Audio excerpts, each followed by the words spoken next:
Hey everybody, welcome to another edition of Inside College Soccer. Today I've got an old friend with me who now works with us at Sports Recruiting USA. Coach George Kee and I started coaching against each other. Gosh, George, I don't even remember when it was, maybe Mm. 2012, 13. You'll tell Yeah. me when you started at Lassen. But we had some great rivalries and a lot of fun coaching against each other, and we became friends. Welcome to the podcast, George. Yeah, Don, thanks for having me. Really appreciate it. So, George, when was it that you came to Lassen? What year was that? I want to say it was 2013, 2014, around then. I mean, Okay. when you're in the college coaching kind of realm of things, years after 10 years, everything tends to blur together and you kind of get caught up in things. But yeah, I want to say maybe about 10 years ago now. That sounds about right. Yeah, I wanted to say it was 12, 13, 14, somewhere in there too. That was my memory. So, yeah, so everybody that doesn't know, though, when I left Cal State East Bay, I came up to the mountains to coach in a place called Quincy, California at Feather River College in 2010. And George and I met when he took over the men's team at Lassen. You didn't do the men's and the women's, did you? Or did you do them both for a while? Um, Originally, like to start with, I was just with the men's, but I did take over the women's program for 1 or 2 years in the middle of things. That's what I thought. What did you think of that challenge? I coached the men and women simultaneously for all of my time there, and man, it was hard. What'd you think of that challenge trying to coach both? It's very difficult. And once I left Lassen, I kind of told myself I wouldn't do it again. But then my next job at the University of Houston, Victoria, I was coaching men's and women's as well. So I guess it kind of stuck with me. But it is difficult, just time consuming, and the amount of thought power that you put into one team, having to do it for two teams is very, very difficult. Luckily for me, I was coaching in a conference with, guys like yourself who it was sink or swim, and I had no choice but to do everything necessary and kind of learn on the go to be able to swim. Yeah, a friend of mine, Simon Tobin, who's at San Jose State now, but he coached at Bakersfield, and he coached men's and women's at Bakersfield. I think the men won a national championship while he was there, and he said, every year that you get one going, right? So you get the men going really well, and then you realize, oh, the women need more attention, and you shift your attention over to them, and then the men drop a little bit. And then you shift back over to the men to try to bring them back to the women, and then the women drop a little bit. And it was just the amount of energy that it takes to coach men and women simultaneously is more than I ever imagined. It's incredibly hard. Yeah, and I don't know if it's true or not, but I think coaches we're perfectionists.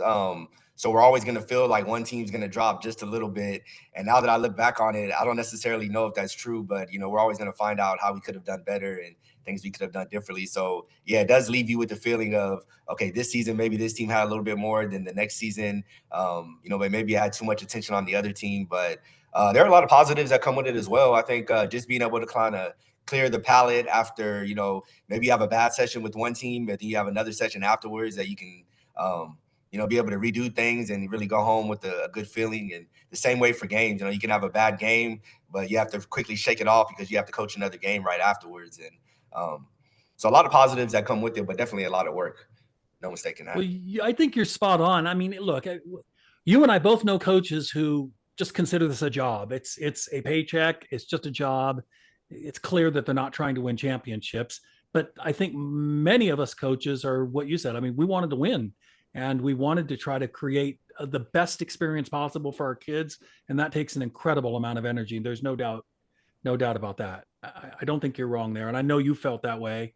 Um, Shoot, at one time there were three of us in this little bitty tiny conference who were all there were three of us, Tahoe and Feather River, Tahoe and Lassen, that were all nationally ranked. We had some really good rivalries going between us three. Yeah, and I don't know if I've mentioned it to you before, but that was actually the start of my college coaching career. So I was mid 20s, born and raised in Texas, grew up in San Antonio, played college soccer in Austin at Houston Tillotson University, and I got my first college coaching job and had to pack up and drive out to California within a week or two of the season starting. And again, you guys didn't take it easy on me. I don't think I won a game that first year, but very surprised that such a high level of soccer being played, and not just the soccer, but the programs were established and they're able to do it year in, year out. Players transferring on to good 4-year schools in such a small region of Northern California. I think a lot of people will be surprised. Well, yeah, you weren't done any favors either because I think Benjamin Wade was the coach there before you, and our audience might know him better as coach from Survivor if they're Survivor fans. But I think he decimated your program by taking all of his players with him. So I don't think you were done any favors your first year, not your fault. Yeah, I mean, when I got on the road, I looked at the roster online, and I had a team full of majority international players that had done well the year before. And then when I pulled on the campus, I was told that they all moved an hour away down the street. So Yeah, I very, mean, fair to very. him. He don't think he did anything illegal, but it sure made it hard for you that first year, to be fair. So that was your first college coaching gig. Were you married at the time? Did your wife have to come with you? I was not. I was not. We were together, but I wasn't married. So Okay. and luckily my wife played, at SMU Division One, so she understood kind of what I was getting into. So she said, "Okay, go ahead. I know that's what you have to do." And then over the course of my time there, she ended up moving to Lassen with me, and she worked at the school, so things were able to work out. Yeah, it's an incredibly difficult recruit. Our conference was because for people that don't know, it's called the Golden Valley Conference, and it's all remote schools, all very very rural schools. I'm in a town of 5,000. I don't know what Lassen is, but it's in Susanville, California, and it's not a very big town either. Yeah, it's a very remote conference with a lot of remote schools. So it definitely provided a challenge for recruiting, didn't it? Oh, 100%. But I wouldn't take it back again. That's where I got a lot of my experience from and everything that I was able to learn. I mean, definitely some of the best years of my coaching career, being able to really, again, have to coach against experienced coaches. And, Don doesn't like to toot his own horn a lot, but his teams were phenomenal. I mean, there was times where I'm sitting there and the whole team is 6'2", 6'3", and they're aggressive and they keep the ball on the ground. They play good soccer, and it was very tough. But when, as I started to progress through my career, I could definitely look back and say that, that's what helped me grow as a coach, but then also in the recruiting side, like you're saying, really having to be able to spot players and then, bring them in. And then once they're in, just making sure they're having a good experience and they're enjoying what they're doing. They're getting better and they're getting their education and everything that comes along with it. Um, yeah, a lot of good learning lessons there. Yeah, dude, I learned a lot too. And after that experience at Feather River, I said, I think I could coach anywhere in the country and recruit to anywhere in the country as long as the school supports you. And I think that's part of the problem that coaches get is, parents and players don't realize how often soccer is not really supported. I mean, it's definitely an afterthought at a lot of institutions, and it's not easy to get the support that you need from the school to get the players that you need to win. Yeah, I agree. And that's part of the college coaching job at a lot of schools across the country that I think a lot people don't get is I mean, a lot of coaches are out there lining their own fields and cutting their own grass and really trying to make up for the lack of support that the school doesn't give, being able to do it on their own for their program and for their players. So again, my first coaching job having to be thrown into that just became normal everywhere I was at. And not to say it's a bad thing, because I think sometimes a lot of schools, maybe they just don't have it to give to the soccer programs. But again, a lot of good coaches that are very passionate are going to step up and be able to fill in those gaps themselves. Yeah, it is. It does take passion. Yes, it does. You got to do this not because you're hoping to get rich for sure. It's because you love the game and you love the kids and you're trying to give them everything that you've got, right? Definitely, definitely. So yeah, I guess So kind of from there, being able to move back to Texas. As you mentioned, my wife moved up there with me, but we all knew when we wanted to start a family that, getting back closer to home, that was the deal that she made with me, actually. We'll do whatever, but once we're ready to settle down, like, we have to come back closer to home. So that brought me to the University of Houston, Victoria, which is a NAIA program down in South Texas. And from there, I was the assistant coach for the men and the women's programs for 2 or 3 years. And luckily there, I stepped into a program that already had some success and it was very well ran. So me coming in with my head coaching experience, I felt like I was able to help, just continue to push that forward. So on the men's side, we won an undefeated conference championship and went to the national tournament and won West Region Staff of the Year. And we're able to get some good things going. And then with the women's program, just continue to, make the conference tournament each year and do some good things there. So definitely a little bit of a change going from Northern California back down to coaching in South Texas. But again, I was definitely prepared from Lassen. yeah, and you were Houston Victoria for a long time. How long did you stay there?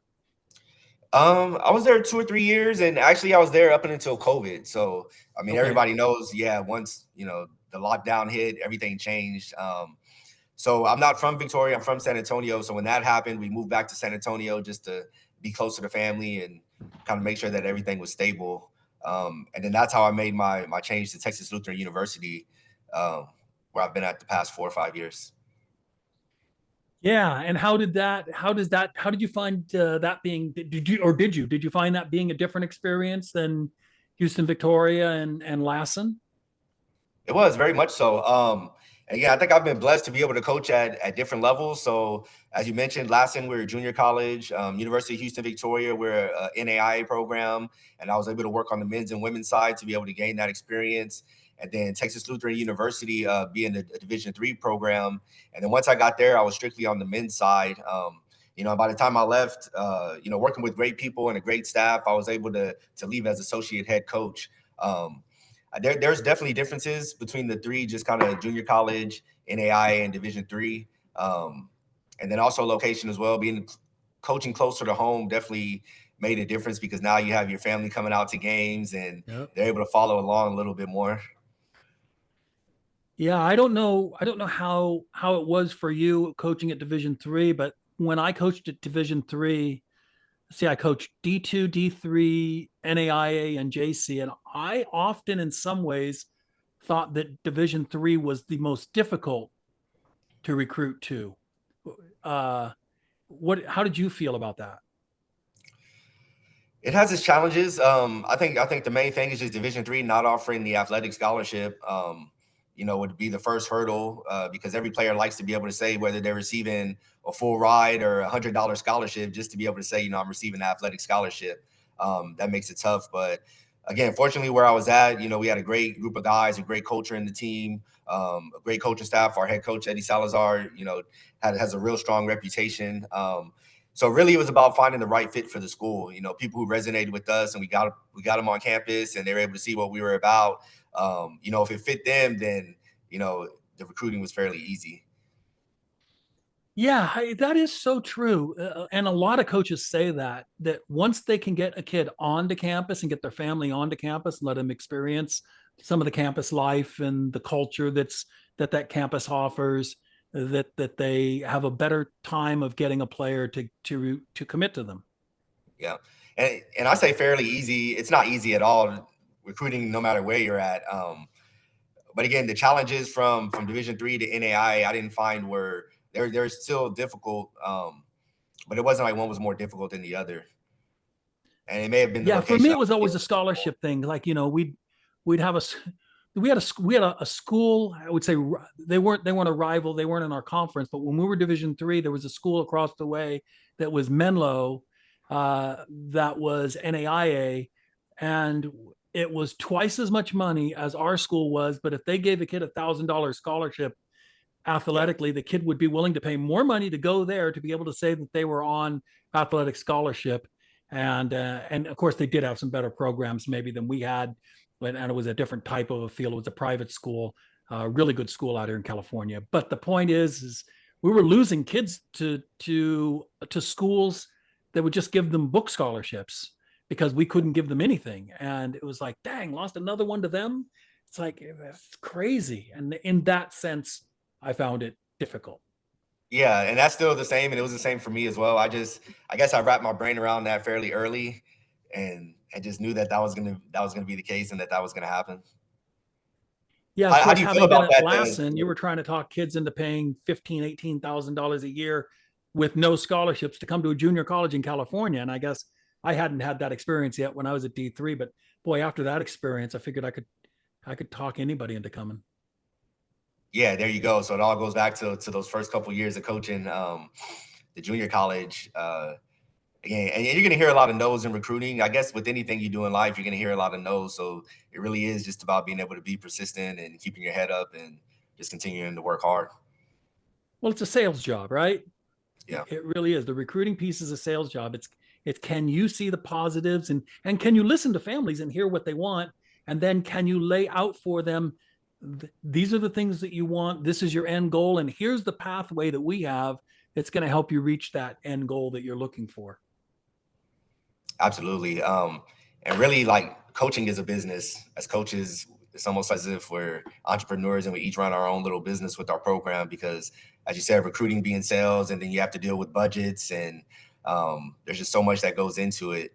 That's something I definitely learned throughout the years. Yeah, no doubt about that. So, how did you grow up? Where did you start playing? How did you start playing? How did you fall in love with soccer? So I grew up in San Antonio, Texas. And again, us being South Texas, soccer was always around. I can't say that it was the biggest sport.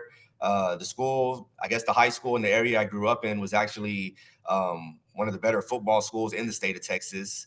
So definitely competition and sports, and that was all around me from an early age. But I actually got in specifically to playing soccer.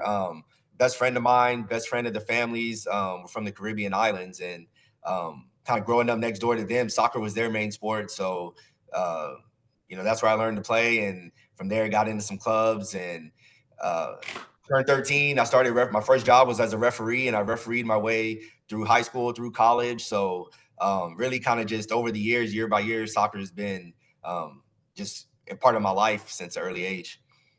There's an underrated and piece of advice I think right there for kids is that get into refereeing.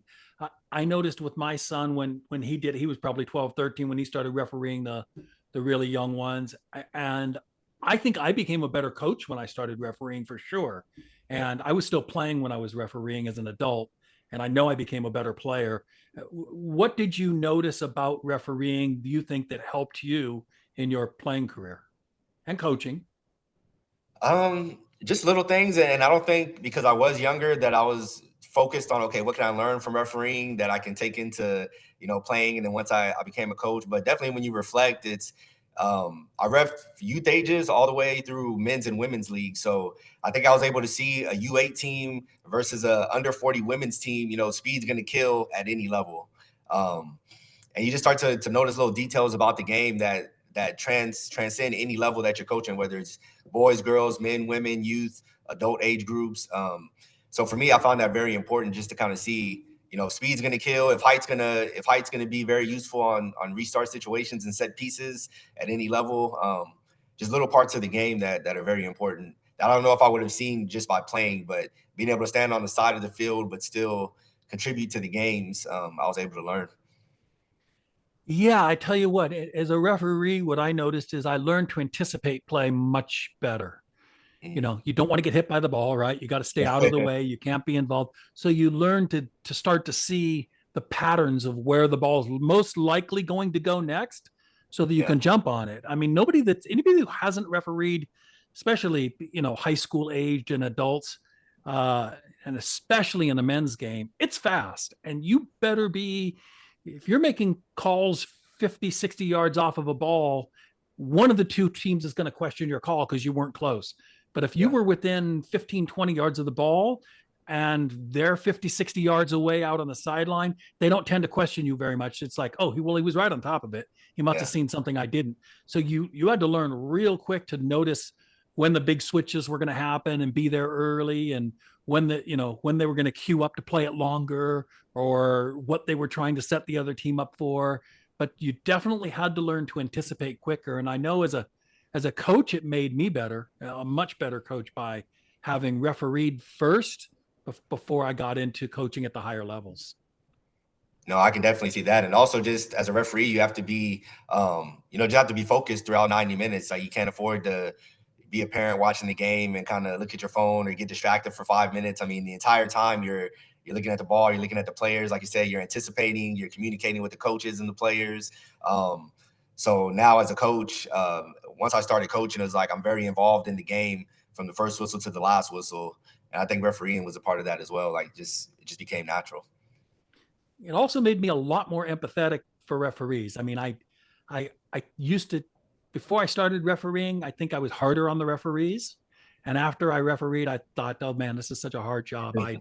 They're not trying, to be a jerk. And the other thing I told my players is I realized as a referee, whether you want to or not, if somebody's yelling at you all day long and like, every throw in is a contention. It's like, come on, every play you can't be contending, but I found myself being human and like, not, you're not getting that call. That's a 50-50. It could go either way. You're not getting that one. Yeah. And it's like, it really made me be able to tell my players, just shut up.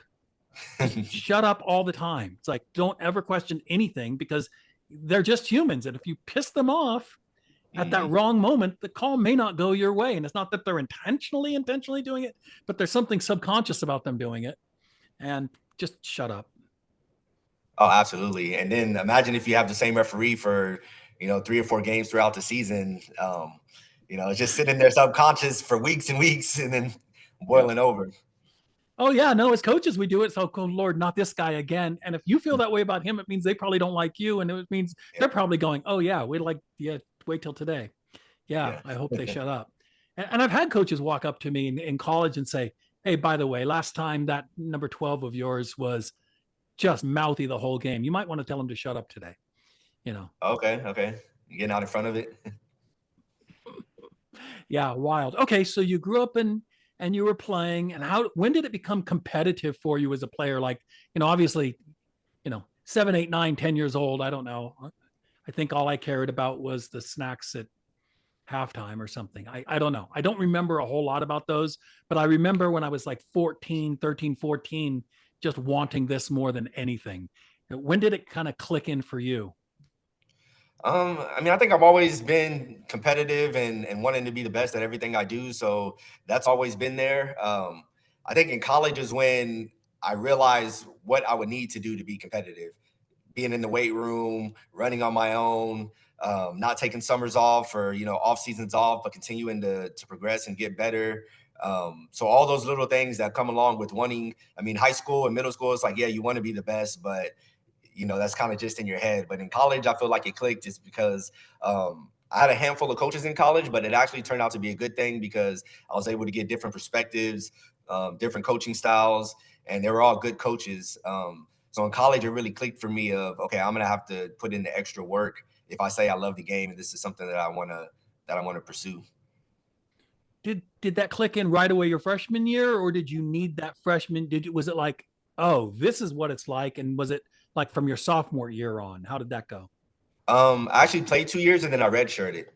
So that Okay. redshirt year was the light bulb moment of, I had the time to be able to put in. So it's like, are you going to put in the time or are you going to just kind of take the year off and pick back up wherever you pick back up at? So it was kind of the first 2 years learning. You come in as a freshman and things start very quickly because in August the season starts and you're just getting on campus, first time away from home. So I think that first year you're a sponge, you're just taking things in. And then the second and third year, I was able to kind of realize what I needed to put into it. Yeah, I was always envious of the tennis and the baseball teams coaches, because their kids could get onto campus and not have to worry about competing right away. They could basically take that whole first semester to kind of figure things out. They could see, oh, the seniors in their weight room more, and I guess I better get in the weight room more, and they could figure that out before that spring season came. But man, our kids are on campus soccer usually before school even starts, Yeah. so they get no. We're competing within 2 weeks. It's not it's not conference play, but the games are counting towards your national rankings and where you're going to be if you win your conference at the end of the year, where you're going to be seated in the playoffs. The games count right away. There's almost it's really difficult for freshmen to make that adaptation within weeks and then make an impact. At least that was my experience. Is that what you kind of saw too as a coach? Oh, 100%. And that's something that, I'll speak to players about kind of in the recruiting process. And now working at Sports Recruiting USA, being able to speak to players about going into college, of just being aware of the situation that they're going into, which is everything you just said. You're at soccer camp for the first 1 or 2 weeks because you're getting there before school starts and it's just soccer, maybe 2-a-days. You have meetings, but then from there classes start and your whole world is kind of turned upside down. And for players, that's going to impact how you play on the field, or it can for a majority of people, of just not feeling settled and you're not at home and you're having to do things for yourself that you're not used to doing, and just everything that comes with it. That can affect how you train. And then to your point is, once season starts, yeah, you're not in conference, but those games mean a lot. So it's not like you can say the first 5 or 6 games of the season, oh, we'll just try everybody out. I mean, you're trying to go for your national rankings and everything that comes with it. So definitely very tough for a freshman to step in right away and make the impact that they think they're going to make in their head. I think, their perception of it plays a lot into it. Yeah, what do you advise your clients now to do to prepare for college now that for those of you that don't know, I mean, there's kids that we'll have as sophomores or juniors. So we've got some time to work with them before their placement happens, usually in their senior year or sometimes in their junior year, but typically in their senior year. We've got some time to work with them. What kind of advice do you give to your clients about preparing mentally, physically, for their technically, tactically for their freshman year? So I think one, being healthy is very important. I've seen it a lot, and I continue to see it. Players play a lot of games now. They're playing for club and they're playing for high school, and then they have their individual training. So a lot of times, the main goal is just to be healthy in the field 100% going into that August preseason, and not going in with maybe a sprained ankle or any sort of lingering injury that's going to be able to hold you back. So for me, first and foremost, is making sure you're healthy, because that's going to give you a good platform to show and to do your best. And then from there, physically, definitely very important. I mean, understanding what physical requirements the coach and the program is going to require from you so that you can meet it. But I would say 75% of it is all mental. Again, going in with the right perception and expectation, and being able to ask the right questions. And what are you looking for? Like, are you getting yourself around the leaders of the team so that you can absorb things from them and kind of figure out what it's going to take for you to get into the team? Are you hanging around some of the other freshmen that you guys are going to be leaders, and you can lead that freshman class? So a lot of it's very just, the mental side of it, and making sure you're paying attention to the right things so that it's going to be easier for you to execute. Yeah, no doubt. And on the on the healthy side, I think that I had an old pro tell me one time that if you take the mentality that, yeah, I know I need to get the right amount of sleep, and I know I need to eat the right things, and I know I need to work out in the gym, and when I become a pro, I will absolutely do those things. If you're taking that attitude, you'll never become a pro, ever. You have to take the attitude that I will act like a professional today, now. And that's what I will do every day. So every decision that I make is around me being a professional. Whether I make it to be a professional or not, I'm going to do everything today that it takes to get there. And I think the challenges for kids today is, trying to limit your screen time, trying to get the right amount of sleep. I always told kids, even when I was recruiting them into college, it's like, you should start cooking for yourself at home now. Yeah. Learn to make 4, 5, 6, 10 meals that have all of your nutrient value, that have, look how to cook, learn how to steam vegetables, right? And then learn to like and steam a variety of vegetables. Learn how to grill meats, right? Learn how to cook meats. Learn how to cook eggs in 2 or 3 different ways. Just learn how to eat properly now. Track your calories, not because you're trying to reduce your calories, but actually, I think most kids that are athletes, they don't eat enough. They don't eat enough calories.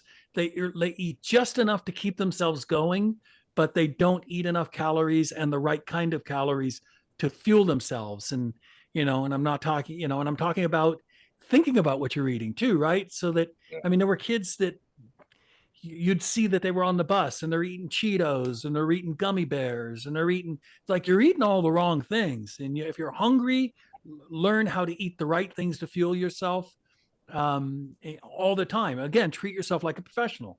And if you can get those habits down in high school, going into college, you'll not only find it easier, but you'll be much more successful. I agree. You'll be able to maximize your time there. I was blessed enough to be able to work with several All-Americans at the college level, and that's what you're saying. Like, just diet and being intentional and thinking about what you eat is something that it was consistent throughout all of them. They weren't just eating whatever was present at the moment. We're down in Texas, so Whataburger is big and the fast food. But they're very intentional about what they ate, when they ate, how they took care of their bodies. And again, whether you go professional or not, it's going to help you maximize your time playing collegiate sports. because we have 4 years, and really with our game, like we're speaking about, starting in that first semester, you really have 3.5 years, because your senior year in that second semester, you may be around the team, but you're at the end of things. So very important to be able to maximize your time there. And in order to do that, to your point, being able to start before you get there is going to go a long way. And if you consider that that freshman year is usually a learning year, you have Mhm. 2.5, three Yeah. years. I mean, that's it. It goes by very quickly, doesn't it? It does, and that's why all these details I think are very important, and details that you can only learn through experience. Experience like we've had of just coaching year after year, different levels, and just seeing different things to be able to see the importance of it. And then it's little stuff like like the screen time. And I think, fortunately, I think that a lot of youth are at least getting the message put out to them to try to limit that screen time. But you used to get a lot of kids going, yeah, I didn't get to bed till 1 o'clock in the morning because I was doing homework from 10 o'clock to 1. But during the middle of the day, when maybe they had an hour break, instead of going to the library and studying, they would say, oh, good, I've got some downtime. So they'd spend an hour on their screens, Yeah, right?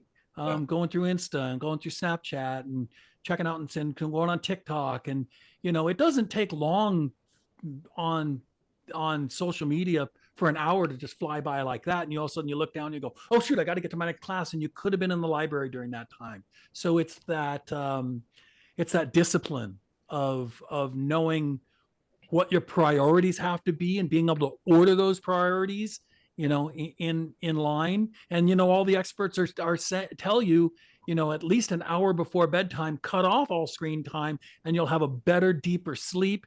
Sleep is when your body does that repair. And if you've been pushing yourself in the weight room, and you've been pushing yourself in the classroom, and you've been pushing yourself at practice, your body needs that solid 8 hours deep sleep to be able to repair itself from the damage that you did to it the day before. And if you're on that screen up till bedtime, and then it takes you an hour to get into a deep sleep, that's an hour you're losing a day times 7 days a week. That's 7 hours a week times, 30 days a month. You're losing a couple hundred hours of repair time of your body every month. You're not going to perform at your optimum level. And that might be the difference between I get to travel and I was left home, or I got playing time versus I'm the last guy off the bench, or versus I get to start versus I'm a sub. exactly. Or versus I'm a starter, all conference recognition, all region recognition. Just it goes all the way up to the top. I think those are the differences between players, and coaches that have coached long enough will be able to see that. And I think a lot of coaches will tell you that those are the separators, because at that level, everybody's going to be athletic, everybody's going to have a touch, everybody's played the game their whole life. So when you try to see what's going Right. to separate players, like it's all these details that we're speaking about. And I think it's the details that you won't see. Like, so an opponent playing against an All-American, they're going to say, okay, he's the All-American in the midfield, but they're not going to see that, within an hour after a home game, what he's eating and what he's getting into his body, and what time he's going to sleep and what time he's waking up, and how he's taking care of himself. So very much so behind the scenes, but very, very important. Yeah, yeah, no doubt about it. And it really is a game of small percentages. I learned that from one of my mentors, Franz Hoek, who coached at Ajax and uh, Barcelona and Manchester United, Dutch national team. And he says, look, it's 1%, 1%, 2%, 3% in little bits and pieces. Is your ball inflated when you go knock it against the wall, or is it a little bit flat? If it's not inflated like it would be in a game, it feels different coming off your feet. So if it's a little flat, maybe you're striking it a little differently and you're getting a little different spin off of it. So and maybe that's only 2%. But now you take that 2% and you add it to your sleep, which is 5%. You add it to your nutrition, that's another 2% or 5%. You add that to your weights, which is another 5. All of a sudden, you're 15, 20% better than the guy you're competing with, your opponent or your teammate that you're trying to beat out, or your opponent on a game. It all adds up, even if it's small percentages. It adds up. I agree, and that's the formula for winning. I've been a part of some good coaching staffs, and again, we're telling players that's the formula to winning at life. So if you're able to develop these details and these habits before you get into college, and then you're using them throughout your collegiate career, they're going to help you in class. They're going to help you be a better student. But then afterwards, I mean, say if you're jumping into the business world or whatever career you decide to choose, more than likely at some point there's going to be some level of competition there. So again, being able to use all these resources and habits that you gain just throughout the rest of your life is going to be very beneficial. Yeah, no, that's really good advice, George. Um, so what do you in your job now at SRUSA, like what do you do? I mean, how would you describe your job to people? Similar to the recruiting side, as a college coach, except for now, I'm not recruiting to just one college. But for me, having the ability to help families and help players make what I've seen over time be probably one of the biggest decisions that they're going to make in their life up until the age of 17, 18, possibly 19. Which is, an investment in their education, an investment in their future, an investment in something that, you play 15, 16 years of club ball and put everything into it. And now you're trying to make that next step. So for me, just seeing how big of a decision it is as a coach, now having the opportunity to help families and use the experience that I've gained and my inside knowledge to help them make those decisions so that they can, make a better decision and feel confident in the decision that they make.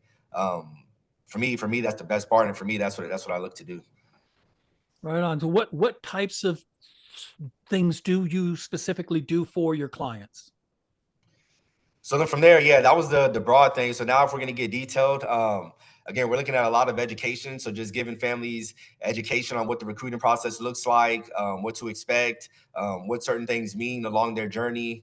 Education, as you're saying, such as what's going to make you a better player when you get to college, your diet, your work ethic outside the season, all of those things that go into it, helping with the process. So, video is very big these days. I mean, everybody's aware of that. So making sure that you have a video that's going to properly tell your story of who you are as a player.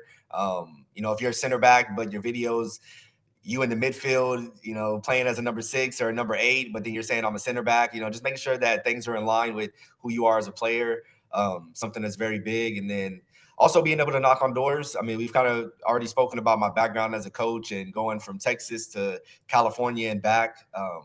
And really, just meeting coaches around the nation and everything that comes with it, being able to knock on doors and, again, use my experience of what programs and schools have to offer to help give to the recruits, I think is very important as well.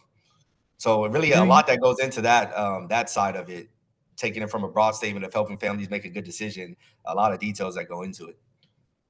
yeah, there are. Do you so you go out to matches too and evaluate players?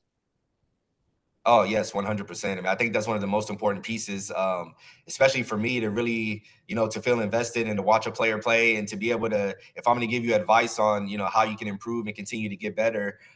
For me, it's easier to do it at a match versus, watching a minute and 30-second clip here and there and then trying to give you advice. It's a little bit more authentic.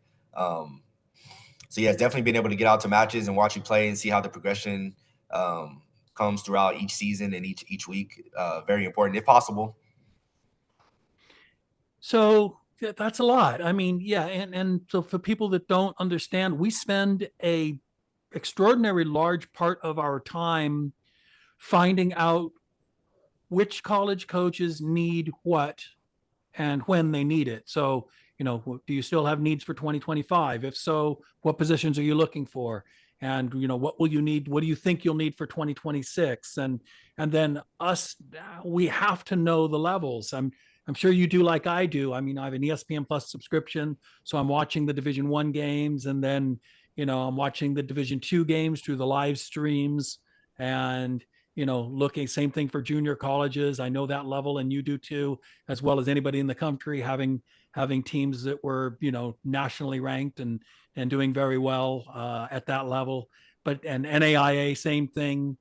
Just knowing what the levels actually are, because a lot of kids will want to play at certain schools, George. But you know, us knowing the levels and then knowing the player, knowing that you're chasing the wrong schools for your abilities. Yeah, and I think that's part of what comes with the being represented by Sports Recruiting USA is that information right there. And to your point, the level changes every year. I mean, what a Division III team looked like 10 years ago is not the same. What Division III teams look like 5 years ago is not the same. And the same for junior colleges and NAIA, because coaches are working hard to get better, and they're working hard to bring in good players and to build solid programs. So to your point of getting out and watching games, really being able to keep up with just how the game is evolving with each level is very important. And to be able to give that information to players in high school looking to play in college, because I think a lot of players don't go watch games, or definitely not watching as many games as we are. So they may think, oh, Division II, well, I'm a little bit better than that. But if you were to go watch a Division II game in person, you would see how physical it is, how technical the players are. You see the size that comes with a lot of teams, and you would definitely change your mind because it's very competitive at every level. I think that gives people an idea of what you do. What's the best way for people to get a hold of you, to follow you? Are you on social media? How would they contact you if they're interested in talking to you about giving them help in the college process? Yes, I'm on social media. So if you search me on Instagram or Facebook, just George Kee, you'll see me on there, and definitely a DM will work. Follow me. Also, that my email is on the website, Sports Recruiting USA website, George at srusasoccer.com. And to your point, being down here in South Texas, like San Antonio, Austin's less than an hour away, Houston, Dallas, definitely easy drives for me. So I'm blessed enough to have a lot of high level soccer around me, to be able to catch games and to be able to just assist these club players in continuing their journey of playing.